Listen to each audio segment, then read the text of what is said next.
In every way, the deck was stacked against Epictetus. 2,000 years ago in Hierapolis, he was born into slavery.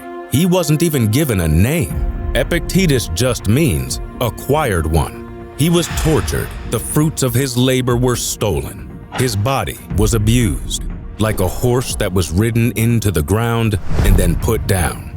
Later, he was unfairly exiled. He went through unimaginable adversity and difficulty, and yet he triumphed.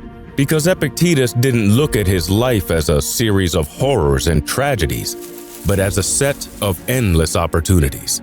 A podium and a prison is each a place, he said, one high and the other low, but in either place, your freedom of choice can be maintained if you wish. Every event has two handles, he said, one by which it can be carried and one by which it can't. Epictetus chose to focus on what was in his control, his opinions, his values, his wants, his sense of self, and ignore the rest. Looking around at the powerful men and women in Nero's court where he worked, Epictetus began to notice that although he was a slave, he was freer than many of them. They were enslaved to power and ambition, pleasure and attention. Their minds wandered. They were easily distracted.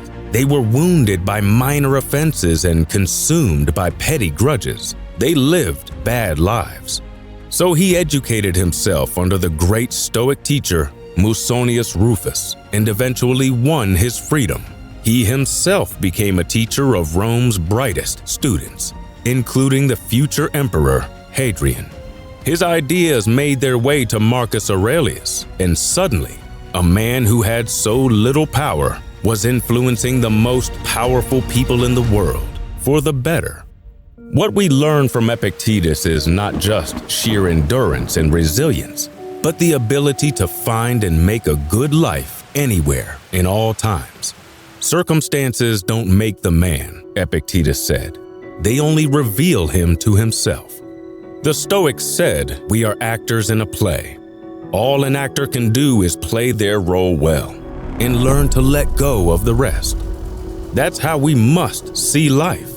We don't control where we were born or who our parents are or how other people treat us. We only control what we do with the material we are given. Yes, so much of it is out of our control, but we have a lot more agency than some people think. We can, through determination and skill, learn how to shape our own destiny. Control it? No. Shape it? Yes. By turning in a splendid performance in our current role, whatever it happens to be.